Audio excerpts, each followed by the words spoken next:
Ja, hallo, herzlich willkommen zur dritten Folge von dem europäischen Nordmeer. Wir fahren jetzt mal hier auf diese Sandbank, sage ich jetzt mal, auf diese Bank. 80 Meter Bereich. Fahren wir einfach mal hin. Montage habe ich jetzt einfach mal hier die Running Ledger Rig. Hier mit der ja, größten Meeresfischroute. Da kann man auch eine kleinere nehmen. Mit der Borealica jetzt, einfach mal, um das mal zu zeigen. Also hier haben wir jetzt auch eine 200 Meter Schnur drauf. Ne, da müssen wir auf jeden Fall mit Bremse zuangeln. 205 Kilo Schnur, 181 Kilo Schockglieder, 181 Kilo hier die Mundschnur. Rassel, 6,0er Haken, da können wir ja auch größer gehen. Haben wir riesiges für die Hering, riesiges für die Köhler. Hier auch nochmal eine Rassel. Auch nochmal hier das Vorfach. Und dann hier das Meeresblei. So, da fahren wir jetzt mal hin. Wir sind jetzt hier noch quasi ja, so am Ende des Fjords. Jetzt geben wir mal Vollgas. Jetzt fahren wir erstmal eine richtig schöne Tour hier. Mit voll km/h. Bootsticket können wir noch nicht nachlegen, aber ich habe noch genügend Bootstickets. Da vorne ist der Leuchtturm. Da gucken wir mal kurz. Kleine Insel hier, kleiner Leuchtturm. So, müssen wir mal gucken, ob wir jetzt richtig fahren. Wir müssen dahin, also ein bisschen links. Wir müssen dahin. Wir bleiben quasi hier neben der 80 und driften dann halt über die Bank quasi. Hier oben soll das auch gehen bei dem 75 Meter Bereich und 90 Meter Bereich. Hier könnte man nochmal gucken. Oben vielleicht, aber hier war echt gut. Also da fahren wir jetzt mal hin. Ja, auf jeden Fall krasse Strecke hier. Wirklich eine sehr krasse Strecke. Ich kann, ja, entweder, wenn ihr das mal wollt, dann seht ihr jetzt erstmal, wie groß die Karte überhaupt ist. Hier, wie gesagt, mit 40 km/h hier, Vollspeed. Ne? Also wirklich schnell unterwegs hier. Also das dauert halt eine Weile. Auch gerade wenn man hier oben zu dem 190er Bereich hinfährt. Wollte ich mit euch dann im nächsten Video nochmal machen.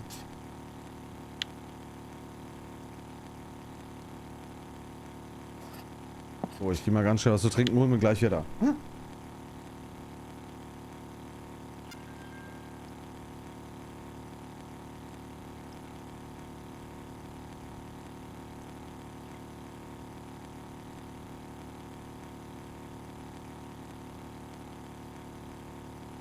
Sind wir auf jeden Fall hier gut unterwegs, ne?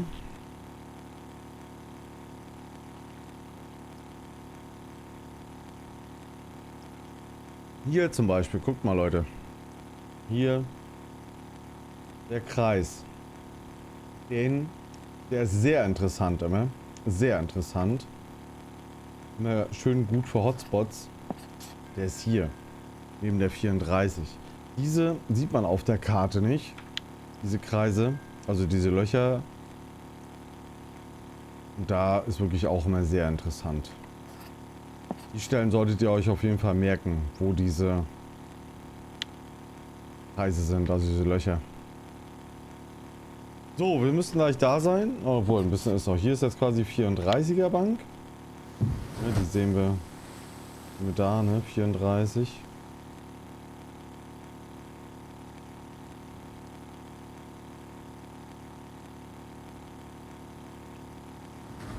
Jetzt fahren wir mal zur 80. Das sind auch schon gute Tiefen. 110, 92.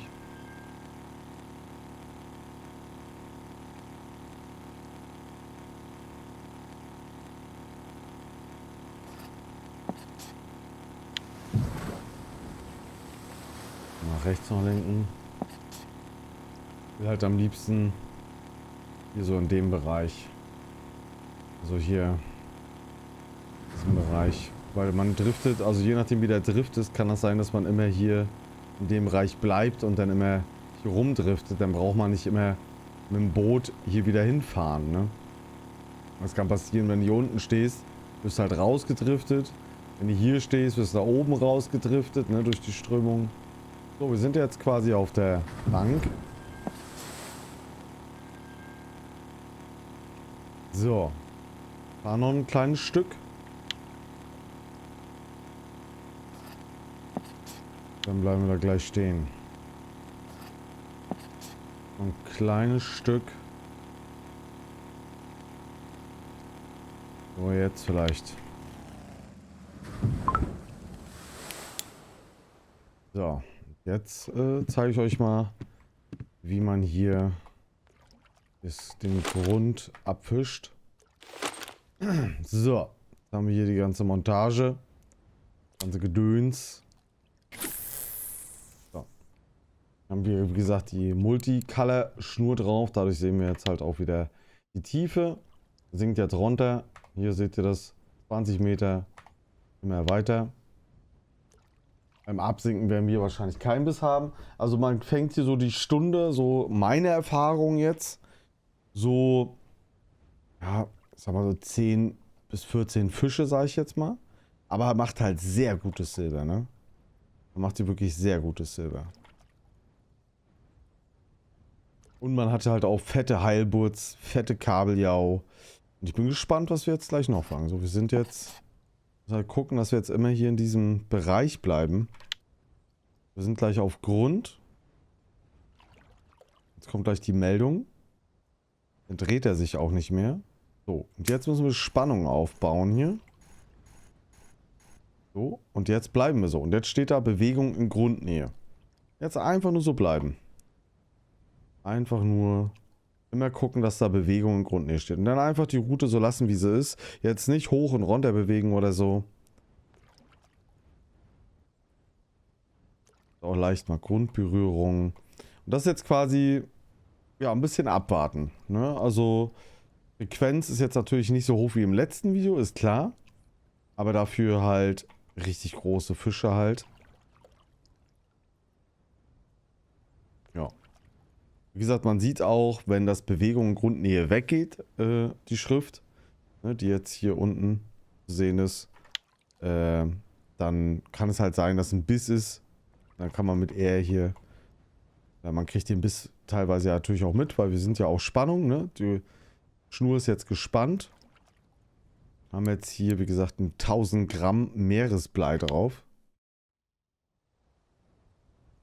Ja. Also teilweise hatte ich hier auch mal so 2 Heilbutts hintereinander. Aber Heilbutt bringt halt wirklich gutes Silber. 10 Kilo ist noch nicht Chatgröße. Und 29 Kilo war denn schon Chatgröße. Also ich weiß nicht genau, ob 20 Kilo oder so Chatgröße ist.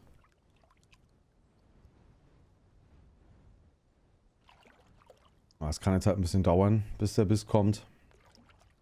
Ich würde sonst... Vor den ersten Biss würde ich vielleicht nochmal mit abwarten und die anderen Bisse schneide ich damit ran. Das ist ja jetzt einfach... Oh, da ist schon der erste Biss.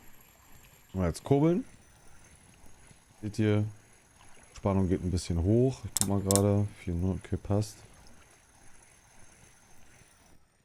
Ja, okay, jetzt geht's los. Jetzt geht's los. Oh, so nicht, jetzt hat er hier... Ja, was macht der denn da? Jetzt der Fisch... Ne, ist noch da. Oh, hat hier Kontrast irgendwas. So, jetzt müssen wir halt eine Bremse zuangeln. Ich hau mal erstmal Energy rein. Kraftgang rein. Da haben wir auf jeden Fall ein bisschen größeren Fisch, glaube ich. Kann man halt hier Bremse zumachen. Wie hoch die Spannung jetzt gleich geht. Wie gesagt, dadurch, dass wir jetzt hier halt bis 180 Kilo Tragkraft haben, ne? Also der schwächste Glied ist jetzt quasi 180 Kilo, ne? Sogar auflassen hier. Wohin war? Oh, doch, jetzt sogar Bremse. Okay. Jetzt einfach im Kraftgang, das ist halt das Gute bei den Convention-Rollen. Einfach im Kraftgang.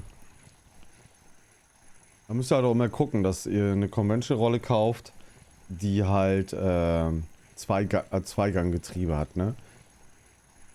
Das ist halt immer ganz wichtig, dass ihr halt hier hin und her schalten könnt, ne? Ihr seht jetzt auch, Energie ist jetzt voll, ne? Durch den Energy, was wir getrunken haben, und der Magen ist halt nicht voll, ne? Das ist das Gute halt bei dem Energy. Und der hält auch gut vor, ne? Also, das wie gesagt könnte jetzt ein Kabeljau sein oder ein Heilbutt oder vielleicht lassen wir uns auch mal überraschen, ne?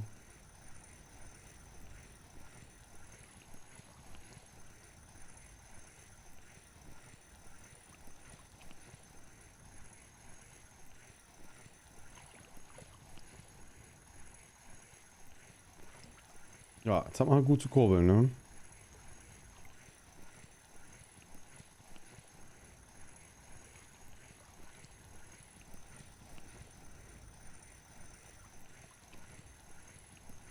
Mal gespannt, ob es da jetzt hochkommt.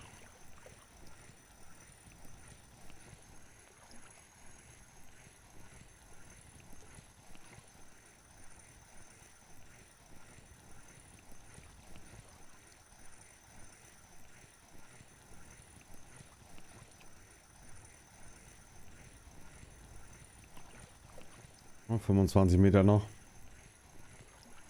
Aber ging auch schon mal relativ schnell jetzt mit dem ersten Biss. Hat jetzt nicht so lange gedauert. Wir wären jetzt auch schon in der Bremse, wenn ich jetzt nicht mit Bremse zuangeln würde. Die Convention-Rollen, die haben halt alle sind sehr hohe Getriebelasten. Ich glaube, selbst die Cardinal ist irgendwie bei 120 Kilo. Triumph ist sogar bei über 400 Kilo. Die wird sogar noch stärker sein. Aber wie gesagt, alles was jetzt hier über 180 Kilo ist, reicht ja aus. Ja, weil man von den Vorfächern, na gut, man könnte jetzt halt mit der Multicolor-Schnur halt noch ein 205 Kilo Vorfach herstellen. Aber ansonsten ist ja dann auch Schluss, ne? Jetzt bin ich mal gespannt. 5 Meter, was da jetzt kommt. Dann gleich mal einen Haken rausnehmen. Jetzt bin ich ja mal gespannt. Das ist ein Heilbutt, ne? Das ist ein Heilbutt, glaube ich. Oder? Was kommt da? Oh, lol. Was ist das denn? Lol. Ein Gotteslachs. Ich krieg die Krise. Geil. Was haben wir denn da jetzt gefangen? Boah. Geil. Ein Gotteslachs, 40 Kilo. Krass. Krass. Geil. Geil. Dafür sind, ich guck mal gerade hier die Rekorde rein. Hier, das sind quasi jetzt alles Platz 1. Lol. Das ist der erste Gotteslachs, der heute gefangen wurde. Der erste Gotteslachs. Geil. Ja, nice. Haben wir doch schon mal einen Fisch, mit dem ich jetzt gar nicht gerechnet habe. Wir treiben aber leider gerade schon wieder durch den Drift hier raus. Wir driften gerade so nach unten weg. Gotteslachs, wie geil ist das denn? Der erste Gotteslachs hier. Was ein etliches Streamer, ne? Ich glaube, in der russischen Region sind auch 4 oder 5 oder 6 oder so, keine Ahnung. Da Rampa, Junge. Geil, Mann. Geil. Nice. Einen richtig seltenen Fisch gefangen. Der nennt sich wohl irgendwie auf Russisch 80 Meter Sandbank. Der nennt sich auf Russisch irgendwie der Fisch Opal. Opal oder so nennt er sich. So, jetzt ist mal Spannung rein wieder. Also wir gucken. Also schon wieder zu hoch, ne? Doch, jetzt haben wir Bewegung unten her. Ja, aber wir driften jetzt leider. Ich hoffe, wir driften nochmal ein bisschen nach oben, dass der Drift sich vielleicht nochmal ein bisschen verändert. Mal gucken, wann jetzt der nächste Fisch kommt. Aber krass.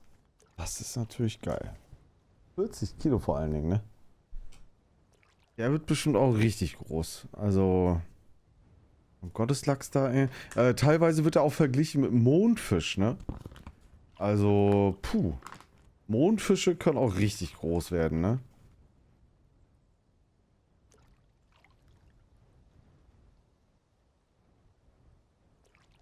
Am nächsten Video würde ich mit euch dann mal auf Rotbarsch, diese ganzen neuen Barscharten gehen. Die wollen wir dann mal ein bisschen beangeln.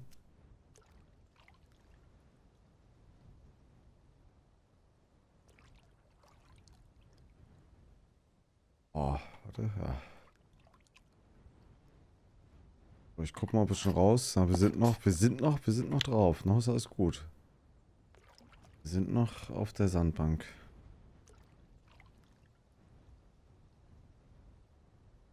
Oh, oh, bis. Mal gucken. Ah, geht erstmal nicht in die Bremse, aber könnte auch so 10 Kilo vielleicht sein. Ja, der ist nicht so groß. Nicht so aus. Bei ein paar Kilo wird er schon haben. Nur eigentlich auch so kurbeln. Kurbeln ein bisschen schneller. Weil wir dann eine höhere Übersetzung jetzt hier haben. Ah, okay, jetzt geht er, okay. Dann doch lieber mit dem Kraftgang. Ich finde 80 Meter geht immer noch, weil 190 Meter oder 200 Meter, da kurbelt man schon ein bisschen mehr, ne? Also da würde ich vielleicht dann auch eher so eine Tagara oder... Da muss man halt gucken, ne? Ob man die mit der Montage nutzen kann, weil einige Montagen, also die letzten Montagen, gehen ja nur mit dem Boots, also mit den Conventional-Rollen. Weil man ja die Bootsrouten da für die anderen Montagen braucht. Dann kann man ja die Stationärrolle nicht nutzen. Weil die Stationärrolle kurbelt auf jeden Fall deutlich schneller. Ne? Also eine Tagara oder Wenger die kurbelt halt deutlich schneller, ne? Als hier diese Conventional-Rollen. Weil wenn man ja auf kleinen Fisch ist oder so, auf Frequenz, will man die vielleicht auch schneller dann reinkurbeln, ne? Damit man halt auch dann schneller wieder auswerfen kann und so weiter.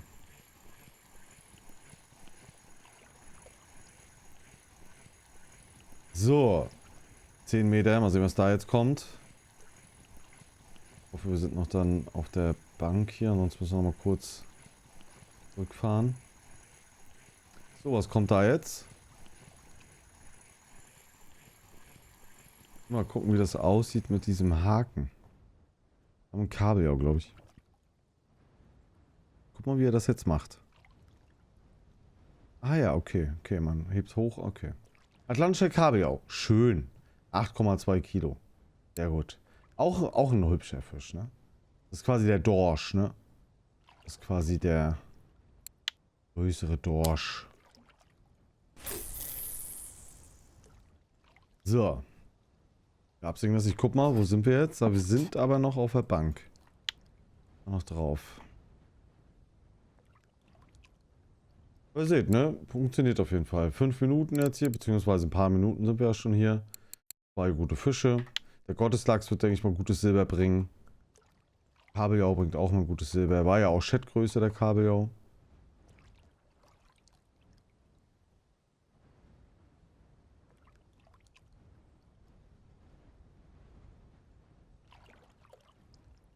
Muss mal gucken, dass ich die Bremse wieder aufmache. Ja, ist auf, okay. Ihr seht halt schon, gerade auch beim Gotteslachs und so. Oh, Grönlandhai. Frankreich hat einen Grönlandhai gefangen. 45 Kilo, nice. Jetzt wieder Grundnähe, jetzt wieder Spannung aufbauen. Ja. Aber es gleich wieder anzeigt. Noch bei 80 Meter, ich gucke mal noch ein bisschen. Jetzt haben wir es, okay. Bewegung Grundnähe. Was wollte ich gerade sagen? Ja. Oh Gott, stopp, was? Oh mein Gott, stopp.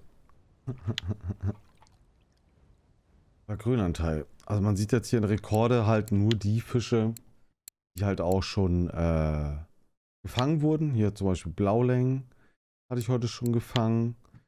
Hatte hier auch schon 26 Kilo Kabeljau, der brachte auch gutes Silber.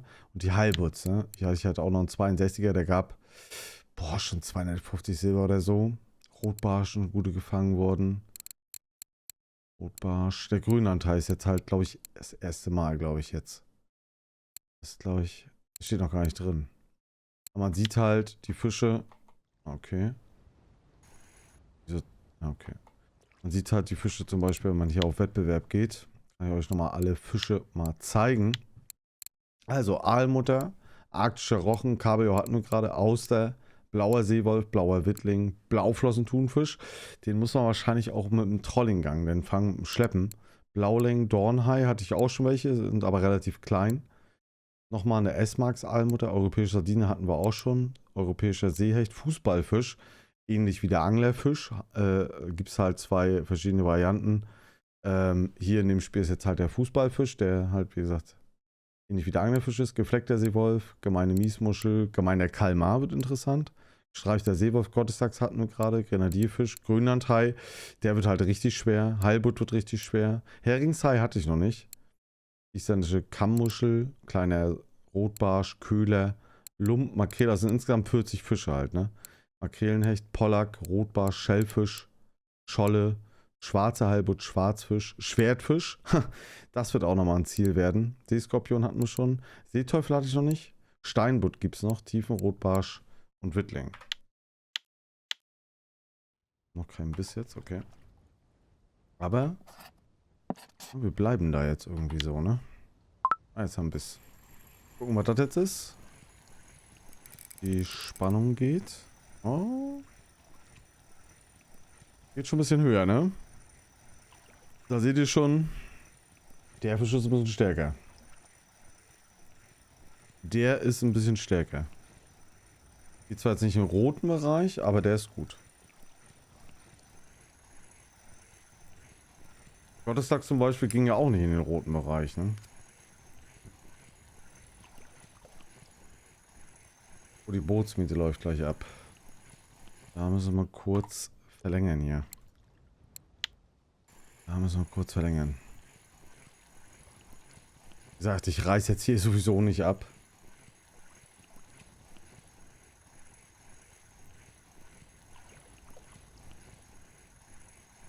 Mal sehen, ob wir jetzt nochmal einen Heilbutt fangen.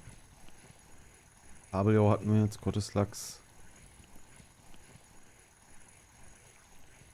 Was das jetzt hier ist.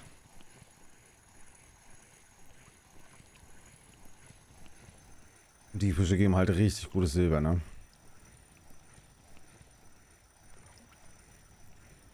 Spannung wird wieder ein bisschen höher.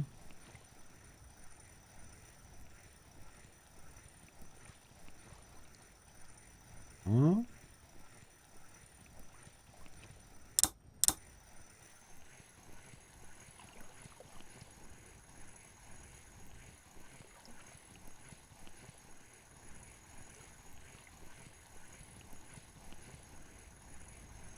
Gucken, ob wir jetzt nochmal einen Heilbutt rausziehen. Dann haben wir auf jeden Fall Kabeljau und Heilbutt, was ihr jetzt ja gezielt gehen wollte, auf jeden Fall gefangen.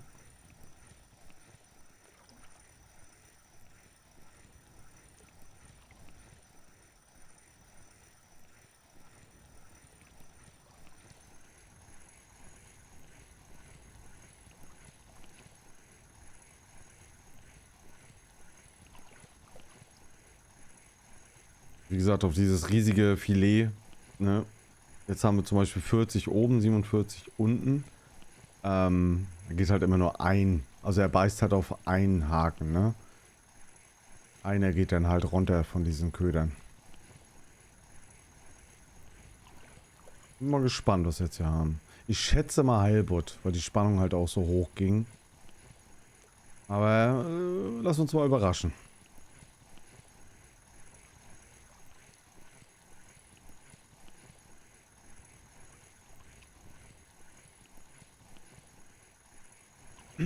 So, 10 Meter, jetzt haben wir ihn gleich. Jetzt geht er nochmal hoch, die Spannung hier, kurz vorm 5 Meter, kurz vor der Oberfläche. Was da jetzt kommt. Als erstes müsste man das Meeresblei sehen. Das gelb-grüne. Jetzt müsste er gleich zu sehen sein. Jetzt noch nix. Da kommt das Meeresblei. Ja, wieder dann den Haken rausnehmen, den Gaff, glaube ich, heißt das, ne? Jetzt kurbelt er gleich nicht mehr. So, holen wir mal raus. Gaff. Das ist ein Halbut. Ja, 27,8, der ist auch schon Chatgröße. Der bringt halt auch schon über 100 Silber, ne? Da haben wir doch den Zielfisch. Sehr gut. Schöner Halbut, 27,8. Jetzt haben wir quasi in 12 Minuten 3 richtig gute Fische. Die werden richtig gutes Silber bringen. Wir können nachher auch gerne mal, weil Zeit läuft jetzt hier halt, können gerne dann nochmal, ich kann das nochmal ranschneiden, was die Fische jetzt an Silber bringen würden. Ich weiß gar nicht, sind wir noch? Aber wir sind immer noch. Ja, der Drift arbeitet mit uns. Sehr gut. Drift arbeitet mit uns. Wir sind immer noch auf der Sandbank. Wie gesagt, der Drift kann sich halt auch verändern. Halt immer ein bisschen auf die Karte gucken, wo man gerade ist. Ja, ich würde auf jeden Fall den nächsten Fisch mit ranschneiden und dann gehen wir auf jeden Fall noch mal verkaufen. Bis gleich.